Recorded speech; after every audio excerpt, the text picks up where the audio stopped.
Let me just say that the bus system in the city of Detroit is important. It is critical. One of the things that we get into quite a bit when we have campaigns like this is to talk about mass transportation, and then we get into talking about light rail, and we start visioning about high speed and subways and all of these things that we've been fascinated with, and we compare ourselves to other metropolitan areas around the country that we're so far behind. And it's great to vision like that. I think it's important to kind of look out 5 years, 10 years, and 15 years, and let's think about what we could possibly be in the economic upside and benefit for it. I'm in favor of doing that. And this current private financing that is in place right now for the light rail going between here and 8 Mile, Ferndale already has its mile of track ready to go and finance, and presumably as we get into Royal Oak and Birmingham, we take ourselves right on up to Pontiac. But what's unfortunate that the divisions, the political divisions in this region have been so stark over the years that we're doing it piecemeal as opposed to doing it as a region. And that's why Ferndale, God bless them, said, listen, we're going to take care of our 1 mile of track and we'll find out how to pay for it. Detroit's now doing it, and presumably it'll find its way straight on up. But I got to tell you, as mayor of the city of Detroit, we've got about 35% of the residents in this city that don't have the dignity of owning their own car.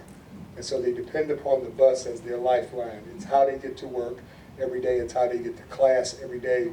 It's how they get themselves to take care of a loved one. I've been riding the bus. I ride the bus a couple times every week. I'll hop on the Grand River line. In fact, earlier this week, I took the Gratiot line in from 8 Mile to downtown Detroit. I've been on the Verner line, the Woodward line. I've been on the bus many, many times over the last 2 or 3 months. And if you haven't ridden the bus, it's something that you might want to consider, especially if you've got a real interest in what's happening with a significant segment of Detroit's population. Because when you ride that bus, you get a chance for an hour to sit next to a few people, and they'll tell you some very interesting stories. I ride that bus not to get a vote, but I do ride that bus so that I can connect with this important segment of our community.